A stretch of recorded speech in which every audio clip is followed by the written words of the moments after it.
यहाँ पर एक ब्रेकिंग न्यूज से आपको आगाह करते चले कि पाकिस्तान स्टॉक एक्सचेंज में आग लग गई। विजिलेंस राय के मुताबिक स्टॉक मार्केट पिछले 1-2 हफ्ते से इतनी तेजी से ऊपर जा रही थी कि जाते जाते ज्यादा गर्म हो गई। इस वजह से आग लगी। खतरे की कोई बात नहीं, जरूरी कागजात जल्दी ही आग पर काबू पा लिया जाएगा। तर्जुमान सिंध हुकूमत मरियम नवाज का कहना है कि ये भी इमरान खान की साजिश होगी, क्योंकि स्टॉक एक्सचेंज इस वक्त बुलंदियों को छू रही थी और मुल्क अमेरिका से 1 किलोमीटर पीछे रह गया था। पाकिस्तान वो वाहिद मुल्क है जिसमें ना कोई कारोबार है और ना ही कोई काम, लेकिन फिर भी स्टॉक एक्सचेंज है जो चप्पल उतार कर दौड़े चली जा रही है। हमें डर है कि कहीं इसका मुकदमा भी इमरान खान पर ना दर्ज किया जाए। हमारे मुल्क की आग भी इतनी समझदार है कि हमेशा नून लीग के दौर में ही लगती है और लगती भी सरकारी इमारतों में ही है। उज़्मा बुखारी ने बड़ा इंकशाफ किया है कि मरियम नवाज जब जेल में थी तो उन्हें कीड़े खा रहे थे। पीटीआई हुकूमत ने मरियम नवाज को जेल में जबरदस्ती गुड़ का शरबत पिलाते थे। पाकिस्तानी नइयों के मुताबिक पिछले 2.5 साल से कोई भी बंदा फौजी कटिंग करवाने के लिए नहीं आया।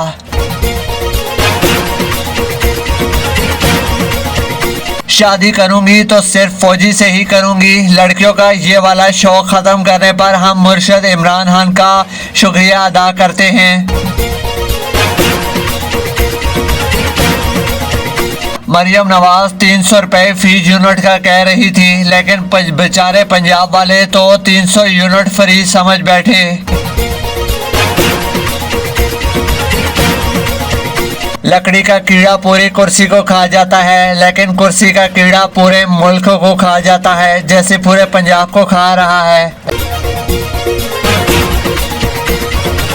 1947 में 2 मुल्क बने थे, एक चांद पर चढ़ गया और दूसरा अवाम पर चढ़ गया। एक दुनिया की 5वीं बड़ी मईशत बन गया और दूसरा दुनिया भर के पासपोर्ट की फहरिस्त में। अल्लाह के राजों में से एक राज पाकिस्तान का पासपोर्ट दुनिया के बदतरीन पासपोर्ट में 4थे नंबर पर आ गया।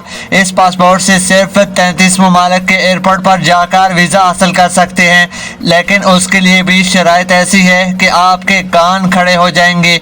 इस सब का क्रेडिट इस कंपनी को जाता है जिसने पाकिस्तान की आवाम के 70 अरब रुपए को खड्डे लाइन लगाकर आवाम का मैंडेट चोरी करके इन जोकरों के हवाले किया, जिन्हें मुल्क तो क्या मुर्गियों के फार्म तक चलाने नहीं आते। दिल कर रहा है कि किसी को परेशान करूं, लेकिन पता नहीं चल रहा कि सुकून से जी कौन रहा है। शाहिद अफरीदी हर 2 माह बाद अपनी ढोलकी यूथियों के हवाले कर देता है और यूथी जी भरकर खूब बजाते हैं। कल पाकिस्तान और इंडिया के मैच में भी अंडे वाली सरकार ने पहली बॉल पर ही अंडा देकर चलते बने। अंडा देने के बाद पाकिस्तान में अंडों की कीमतों में अचानक इजाफा देखने में आया। स्टॉक मार्केट में अंडों की कीमतों में 180 से बढ़कर 220 तक जा पहुंची।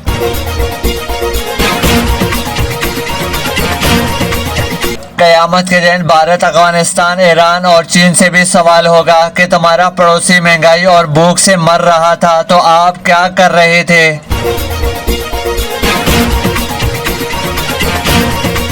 एक कायद-ए-आज़म की बहन थी फातिमा जिन्ना, जिन्होंने अपने भाई के साथ मिलकर पाकिस्तान बनाने में अहम किरदार अदा किया, और दूसरी नवाज शरीफ की बेटी फातिमा जिन्ना, जिन्होंने अपने बाप के साथ मिलकर पूरे पाकिस्तान का खात्मा ही कर दिया।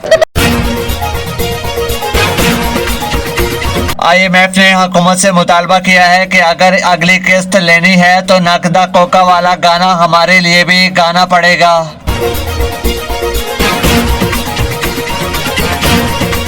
मियाँ साहब कहते हैं कि कपूरे वो वाहिद चीज है जिसे खाने से ताकत और उठाने से तरक्की मिलती है।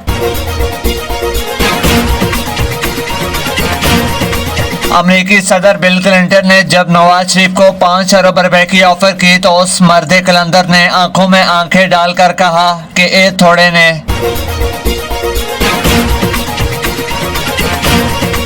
अगर बंदा दिन में 100 नेकियां भी कमा ले तो उसमें 60-70 तो बिजली वाले और अदारों को गालियां देते हुए ही जाया हो जाती हैं। तारीख गवाह है कि मुर्गी के बाद सबसे ज्यादा अंडे शाहिद अफरीदी ने ही दिए। मरियम नवाज की झूठी तारीफें टिकटॉकर्स को महंगी पड़ गई। सबा फैसल, कंवल और जुल्करनैन ने भी अपने अकाउंट से वीडियो डिलीट कर दी। हम बंदा उठाए बगैर ही सॉफ्टवेयर अपडेट कर देते हैं, इसीलिए तो हमें कहते हैं चित्रोल का बाएतमाद इदारा।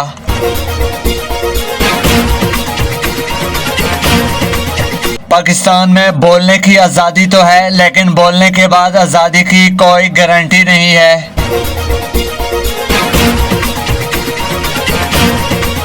पूरी दुनिया समझती है कि दरख्त लगाने से ही गर्मी कम होती है, जबकि पाकिस्तानियों का टेंट पर ही पुख्ता यकीन है।